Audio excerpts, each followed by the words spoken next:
আসসালামু আলাইকুম। প্রিয় শখের মুরগি পালনকারী ভাই ও বোনেরা, আমি আজকে আপনাদের সাথে মুরগির রক্ত তামাশা নিয়ে আলোচনা করব। এই রোগটি আমাদের মুরগিগুলোকে বেশি আক্রান্ত করে থাকে। এ রোগে মুরগি আক্রান্ত হলে আপনারা কিভাবে ঘরে বসেই প্রাকৃতিক চিকিৎসা দিয়ে সুস্থ করতে পারবেন। এ রোগটি হলে মুরগি পাতলা পায়খানা করবে, চুনা পায়খানা করবে বা পায়খানার সাথে রক্ত বের হতে পারে। মুরগির রক্ত আমাশা হলে 3টি প্রাকৃতিক চিকিৎসার মাধ্যমে সুস্থ করতে পারবেন।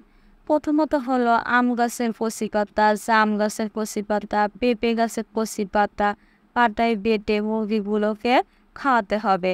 এগুলো তো মুরগি এমনিতে খাইতে চাইবে না, তো আপনারা যে মুরগিগুলোকে খাবার দেন চাল, ফিড অথবা ধান, এগুলোর সাথে আপনারা মিক্স করে মুরগিগুলোকে খাওয়াতে পারেন।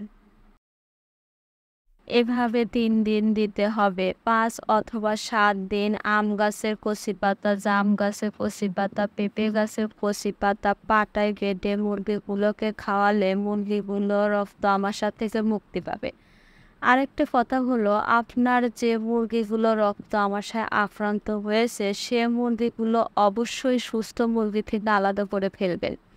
আপনার যেকোনো মুরগি যেকোনো রোগে আক্রান্ত হলে অবশ্যই সুস্থ মুরগি থেকে আক্রান্ত মুরগিগুলোকে আলাদা করে ফেলবেন। এতে আপনার মুরগিগুলো সুস্থ থাকবে। আর আপনারা চাইলেও সুস্থ মুরগিগুলোকে সপ্তাহে 1 দিন আম গাছের কচি পাতা, জাম গাছের কচি পাতা, পেঁপে গাছের কচি পাতা পাটায় বেটে মুরগিগুলোকে খাওয়াতে পারেন। এতে আপনার মুরগি সারা বছর সুস্থ থাকবে এবং রক্ত আমাশা আর হবে না। আপনাদের যদি এই ভিডিওটি ভালো লেগে থাকে লাইক করবেন এবং সাবস্ক্রাইব করে আমাদের পাশে থাকবেন। ধন্যবাদ।